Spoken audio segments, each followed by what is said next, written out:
Welcome to a new season of DIY World Improvement, the show that showcases individuals who respond to social issues and needs by rolling up their sleeves and starting something new to address them. I'm your host, Catherine Carlozzi.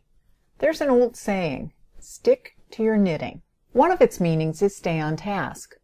Emily Kubin, a senior at Morristown High School here in New Jersey, has stuck very closely to her knitting for the past 13 months. Senior year in high school is usually a pretty busy time, and Emily's is no exception. In addition to schoolwork, there's the stressful process of visiting and applying to colleges. There's the Girl Scout project, the job, and social life. But on top of all that, Emily is a DIY world improver. And she is determined that the Emily's Hats for Hope initiative, a community service project she created in December 2011, will deliver 5,000 hats before graduation at the end of June. She is definitely staying on task. Emily's initiative creates and collects warm winter hats, gloves, scarves, and afghans for the homeless, the working poor, and disaster victims. Her efforts have drawn commendations from Governor Chris Christie and Emily's assemblymen. Stick to your knitting can also mean mind your own business. That meaning definitely does not apply to either Hats for Hope or its founder. I visited the Kubin home in Morristown on a very snowy, cold Saturday in January to meet with the 18-year-old DIY world improver and her family. First of all, I want to thank you for inviting me into your home. With me are Emily, her mother Jill, her sister Julia, and her grandmother Tibby Reynolds. Emily, talk a little bit about how this whole thing started. Let's start with how you got into knitting in the first place. I got into knitting from my grandmother probably in middle school, and I mostly knit scarves. It was a little over a year ago, last November 2011, that I learned how to make hats on knitting needles, and I made hats. I started practicing with them, and I was making them for all my family members. And then I realized that I could do something bigger than just make hats for family and friends. There's always been a homeless population in Morristown, and I realized that if I was to make hats for them, I could be helping like one person at a time. So that's how it all began, just being able to make a few hats for people in my town. What actually sparked the idea of doing the hats for the homeless? I think it just came to me one day when I was sitting there making a hat. I was realizing I could actually give it to someone and help another person. Your motto is changing the world one hat at a time. Why hats? I mean, why in particular hats? I feel that hats are something that can really keep people warm. Like, they cover your ears, and it's something that's so simple and yet so necessary in the winter.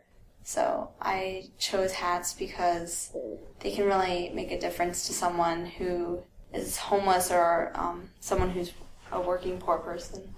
How long on average does it take you to make a hat? I mean, I was watching you and you were going, your fingers were just flying. For me, it's probably about an hour and a half to make one hat. And how many do you make a day? I usually make like 2 or 3 a day. You know, I'm watching you with this device, this round, I guess you call it a loom. Tell me a little bit about that. Well, originally I was knitting the hats with circular needles, and then I found out from my mother's friends that you could use a loom and it takes a lot less time and it's really easy to learn. It originally took me 4 hours to knit a hat, and then after a long time of practice with the loom, it's now an hour and a half. And they also come with a brim, which I think makes them warmer. Now, you keep setting yourself stretch goals. You originally made 8 hats, right? Yes. If I read correctly, you're up past 4,000. Yeah, I think that we're a little over 4,400 hats. We are making these goals just because if you don't have a goal, you don't really have like a mission and something to meet and something to achieve. So I think that we make a goal so that everybody joins in to like reach that next achievement. Well, and your goal is 5,000 by graduation, which will be in June, and you're obviously going to make that goal. So have you set a new goal? Oh, we're deciding to make the goal for April for 5,000 hats. Oh, okay. So you just pushed the deadline here. Now, talk about where all the hats that you make are going. Well, primarily they've been going to our local soup kitchen and food pantry. But also whenever we are traveling somewhere, such as like on vacation, we'll bring it to that place. Brought them to Vermont and New York, some down to the shore. But also when organizations come to us looking for hats, we'll give them the hats to then they can use to bring to their organization. Like, there was one at my sister's school to go, any supplies were going to help people after Hurricane Sandy down at the shore, and we gave them a couple hundred hats to bring. So we'll do things like that where people will pick them up and take them, but we also, when we're on a vacation or something, we'll bring them to a local soup kitchen or food pantry in their area. Okay. And I know that some of your hats ended up going to Appalachia, and some of your hats have gone to Guatemala. The one to Guatemala was actually really exciting because an organization came to us and they basically build homes for people who can't afford to have their own home. And they were interested in having hats for these children because they're building a school for them. We decided to, how many was it, like a couple hundred children's hats and then some hats for their mothers. And then that organization shipped them to Guatemala for us. Mm-hmm. What about Appalachia? Wasn't there a family connection on that? Something about your great aunt? Yes, my great aunt is friends with a man, Tom Pecora, who every year goes down to Appalachia and brings truckloads of supplies of food, toys, clothes to people that literally are living in the woods in little shacks who can't afford anything. And they'll come to the truck every year, like there's 5,000 people, and wait in line for hours to get like a coat or gloves or a toy. And we decided to make hundreds of hats for them, and they were brought down to Appalachia this past fall. Now, I know that you no longer make all the hats by yourself. In fact, I know it's become quite a big thing. Talk about the size of this effort and how it grew. I think a lot of the reason it grew was because of social media. My mother is really good at publicizing our group. People all over the world have heard about it and have decided to help. Every week I go to the P.O. box. This past Friday we got like 7 boxes from all over the country. One time we got 11 boxes. And I think that people are just inspired by what we're doing and want to help in our mission to help others. And it's not just hats anymore, is it? No, there's some people have donated coats, some people have donated food, gloves, scarves, Afghans. There's basically like anything you could possibly imagine people have sent us. Are those things that people are made themselves, or is it just things that they're donating? Often it's things that they've actually made, but we also do accept things that people have bought, like the coats, for example. Yeah. Hard to knit a coat. Yeah, but people do give us store-bought scarves and hats, and we'll take it. Mm-hmm. I mean, right, it does the job. Yeah, exactly. And some of your donations have come from outside the U.S., isn't that correct? Yes. We have had one from England, one from Ireland, I believe, Iceland, Canada. We've had them from all over the world, and that's always really exciting when you get something from like outside the country. Mm-hmm. In a way, it begs the question of why they're not donating local. It's wonderful, it's very nice, but I wondered about that. I totally agree. I think it's kind of strange that like somebody from England would want to send something all the way over here. But I mean, I think it's because they want to help in my mission. Mm-hmm. I guess they don't see the simple fact that they could just deliver those same things to a local like soup kitchen in their area. Mm-hmm. But I think they just want to be included and feel like part of the mission. Which is very nice. I know that your efforts have inspired others. There are Hats for Hope spin-offs across the U.S. and international. Why don't you talk about where some of those are and how they happened? I know that Jill, I think one in Pennsylvania was a friend of yours. Yeah, actually I have 2 friends who've started them, one in Florida and one in Pennsylvania. Uh-huh. So how broad is Hats for Hope? Well, we have how many in the U.S.? Well, altogether we have about 27 spin-offs, and most of them are in this country, but we do have one in Canada, and we have one in Denmark and Australia. I believe I read somewhere that UK and Mexico were starting. They were contemplating it. They weren't able to get P.O. boxes, so that hasn't happened yet. And will they distribute locally? It's designed so that they help the people in their community, so that we know that then that more people are being helped. It's not just the people within our reach. Right. So it's a real grassroots effort that is spreading, which is wonderful. As I said, I know this is a family affair. You said your grandmother taught you how to do this. And I know that you each have a different role in the organization. So I want to hear about that, because it's always nice when you see a family get involved. And with some organizations it happens and with some it doesn't. I'm sitting here and I see 4 looms around the table and skeins of yarn, so you obviously all knit. Jill and Julia, did you knit before this started? Well, I've practiced knitting on needles, but I wasn't very good. Jill? I didn't really like to knit the regular way. This is so much easier. It doesn't even feel like it's a knitting project because it's so different. With the loom. And I know that you were involved in the startup, Jill. You mentioned, Emily, that you're very good at social media. What is it that you handle for the organization, especially as it's grown? Well, Emily's a full-time student, so she doesn't have the day hours, and then she's making hats and she's doing homework. So I do a lot of the stuff that involves getting people involved. I'll send out the messages to people, hey, do you want to help make us hats? And I do a lot of media things where I send letters out trying to get coverage through newspapers or TV. And I answer a lot of questions on the Facebook page when Emily's busy. Are you using other social media as well? We use Twitter. We had used Tumblr for a little while, but I just can't maintain that many pages. Yeah. And I also set up a Ravelry page, which is people who knit, and I get people through there who want to help. Mm-hmm. I have interviewed DIY World Improvers who were Emily's age. I think the 2 youngest started their organizations at 15, but I never got to interview the mother of a DIY World Improver. So I've been looking forward to this opportunity. How has all of this affected your family? It's made everybody come together because we all have a common cause now and we all believe in what we're doing. Early on, I saw that this had a potential to become huge, and Emily scoffed at the concept and said, "Oh, it's just 8 hats, Mom, come on." And, a few months later, we had an order for 1,000 hats for Appalachia, and it's just snowballed. Mm-hmm. And I told her, I said, "You just wait." And she's like, "Yeah, you're right." Wow, and what now, 5 countries and all over the U.S.? That's pretty interesting. Julia, I hear that you had a really great idea for making the hats mean even more. You want to tell me a little bit about that? Like this past fall, I was thinking that I should put notes in the hats to make the person feel better and know that someone cares about them. Mm-hmm. So I put notes in the actual hats after they're made, like love life or sending hugs. I think they're really important to the people. I think that's nice. And also, Emily mentioned that your school got involved. Talk about that. Well, after Sandy hit, we were giving hats to the Sandy relief, mm-hmm. and it was for the people at the beaches that all their houses got destroyed. And we gave about 300 hats, right? Many hundreds. I hear that you were without power here for 10 days, but kept on knitting.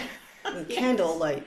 Candlelight? I was wondering, was it like the good old days, firelight and candlelight? I bet you cranked out a lot of hats. There wasn't anything to do. We did. I think it kept us sane. It gave us a mission of the day. It gave us a goal, something to focus on instead of worrying about everything going around us. Well, the funny part was I didn't have regular internet, but I had through my cell phone. I could get on the Facebook page and update people, and they started offering to send us care packages. Now, Tibby, you're the one that sort of started this all off. What is your take on this whole thing? I mean, your home basically has turned into a hat factory. It's very exciting. Oh gosh, I'm going to cry.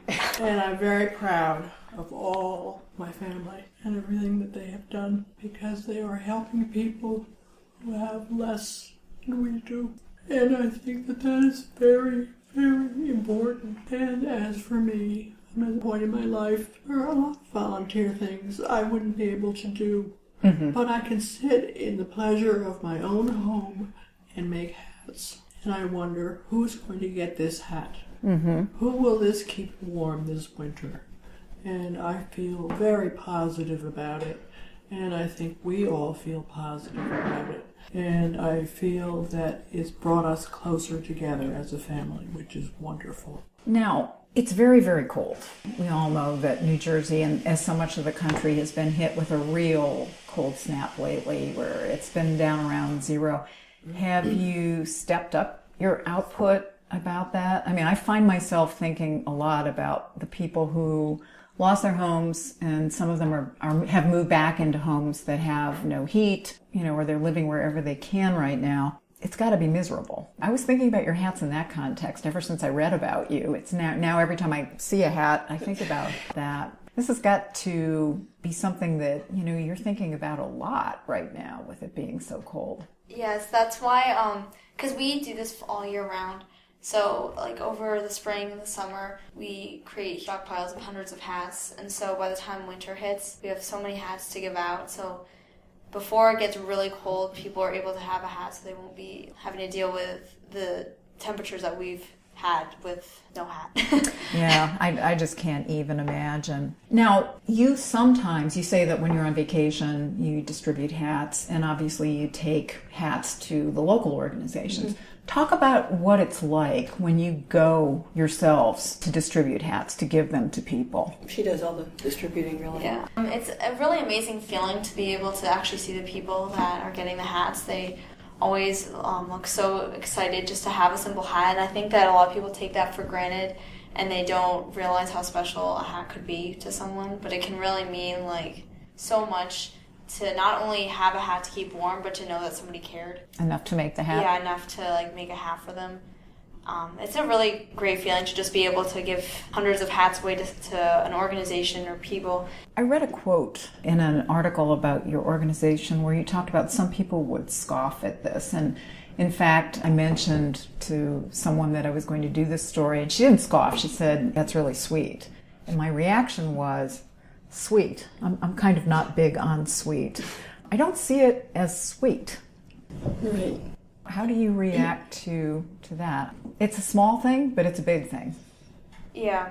I think that it's something that really is important, that people don't realize they could do something as simple as make a hat or donate a hat, that it can really make a huge difference to people. I mean, I've seen it. I went to one area where they were living in the woods. Tent City. They had almost nothing, and it was actually the day before Sandy hit that we went there and brought like 100 hats. To see the hats that we gave, how happy those people were and how thankful they were, I wouldn't say that that's sweet. I think that it's something that's life-changing for those people. I think that it makes them realize that they're remembered and they're not forgotten by others, and that people really care about them.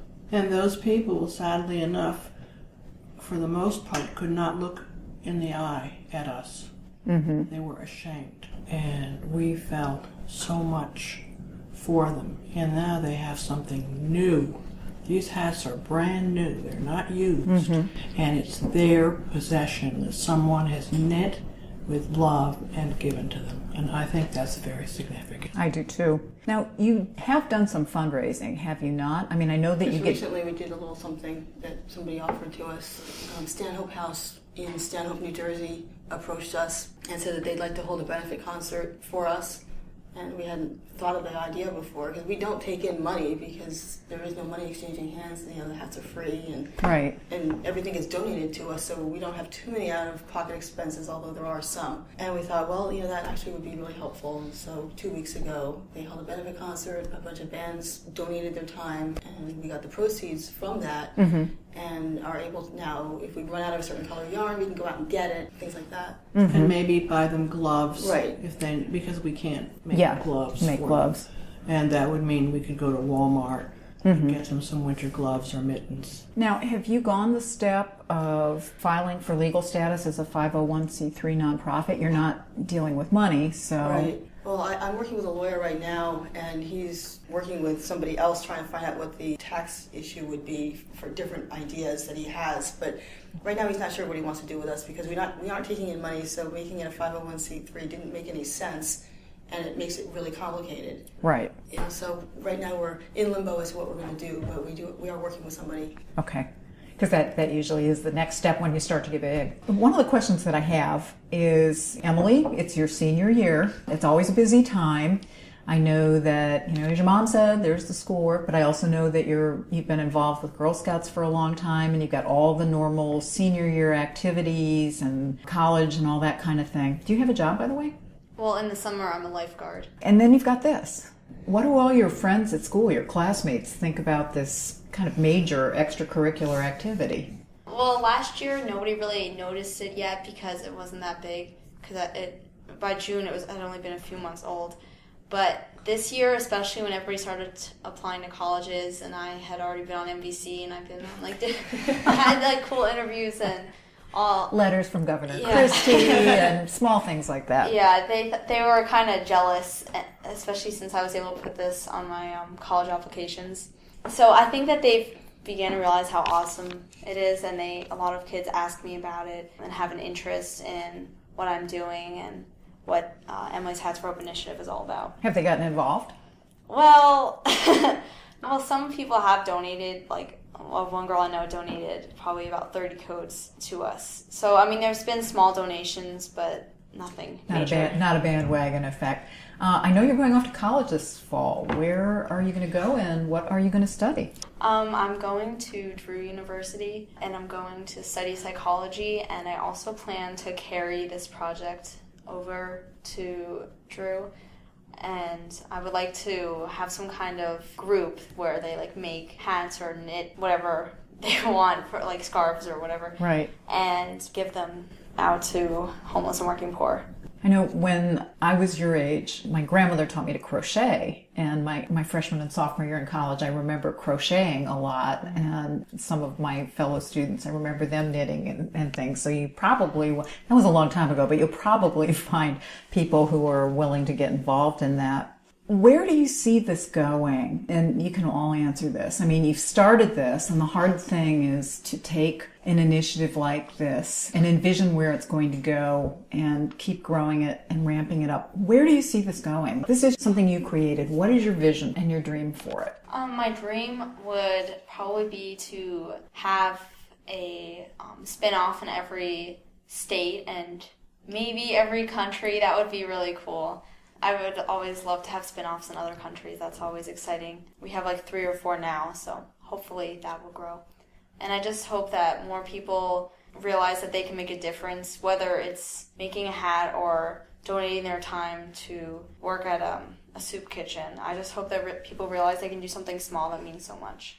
You know, you've all lived through this together, the starting of it and the growing of it, and you all have different perspectives on this, I'm sure, but what advice would you have for other people, and especially other young people, based on what you've learned in starting Hats for Hope? I learned that one person can really have a big difference and an impact on the world.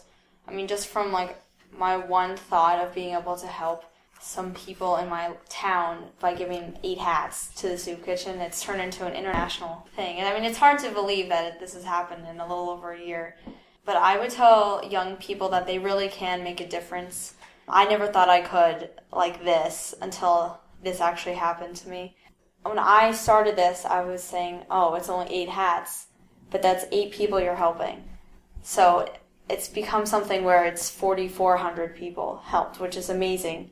And that doesn't even count the number of people helped by the spin-offs, because we don't add those Right. numbers to ours. Right. So there's, another couple thousand there probably. Right. It could be exponential. Julia, what have you learned? Well, I learned that even though you could be really young and you want to make a difference, you can. It doesn't matter what age you are. You realize this is internet radio. How can people get involved? They can look at our Facebook group, Emily's Hats for Hope Initiative. They could email us at hatsforhope@yahoo.com. And the 4 is the number 4. They could also look at our site, Emily's Hats for Hope Initiative.org. And you take hats, scarves, gloves, mittens, baby blankets, afghans, yarns other than Angora, and craft store gift cards so that people can get yarn. Yes, Michael's and Walmart mostly. And we have a P.O. box that they can send things to. Okay, so all you knitters out there, get going. You may have noticed a funny thump from time to time during the interview you just heard. When I arrived at the Kubin home, Emily, Jill, Julia, and Tibby were hard at work with their hat looms, and they continued to work as we sat around the kitchen table for the interview. The thump was the sound of 4 more hats on their way to becoming part of the large inventory we saw around the house. My guess is that they were done before I got home. That image of 3 generations of women sitting around the table knitting hats for the homeless is a reminder that there is no age limit on making a difference in the world around us. All it takes is an idea, like Emily's, and the will to make it happen. My sister Chris was so impressed by Emily's story that she and a friend have gotten in touch with Jill to talk about starting what would be the first chapter in Ohio. Thank you for listening. You can find past shows on the DIY World Improvement Facebook page and on our YouTube channel.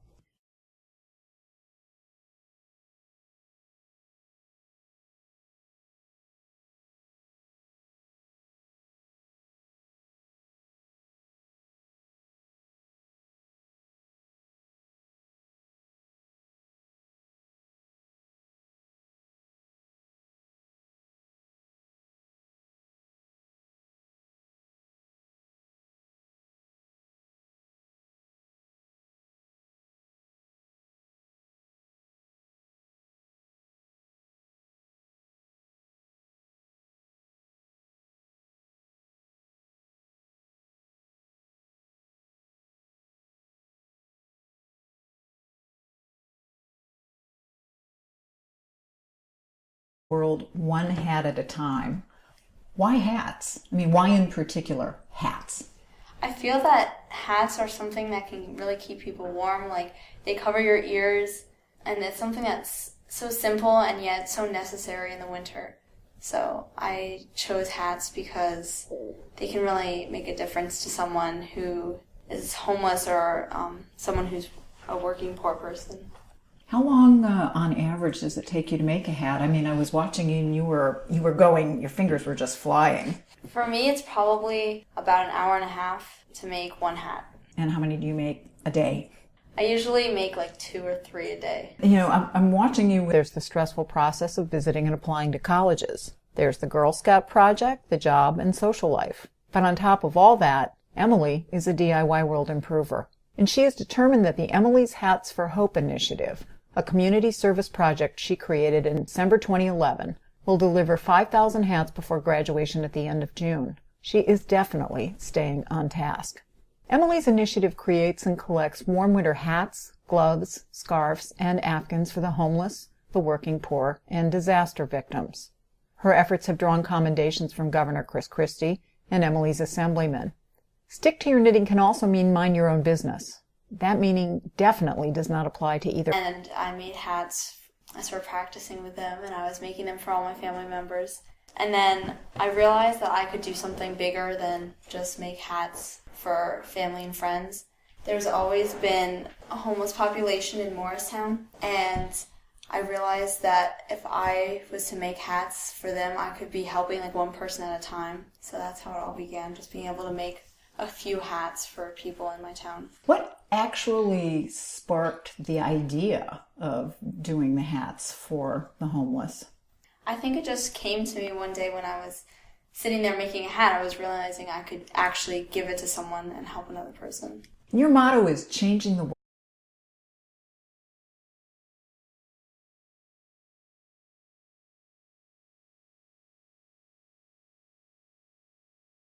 Welcome to a new season of DIY World Improvement, the show that showcases individuals who respond to social issues and needs by rolling up their sleeves and starting something new to address them. I'm your host, Catherine Carlozzi. There's an old saying, stick to your knitting. One of its meanings is stay on task. Emily Kubin, a senior at Morristown High School here in New Jersey, has stuck very closely to her knitting for the past 13 months. Senior year in high school is usually a pretty busy time, and Emily's is no exception. In addition to schoolwork, Hats for Hope, or its founder.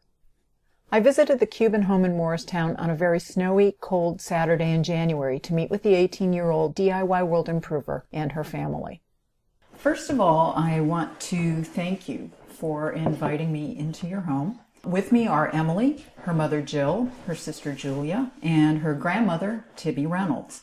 Emily, talk a little bit about how this whole thing started. Let's start with how you got into knitting in the first place. I got into knitting from my grandmother probably in middle school, and I mostly knit scarves. It was a little over a year ago, last November 2011, that I learned how to make hats on knitting needles.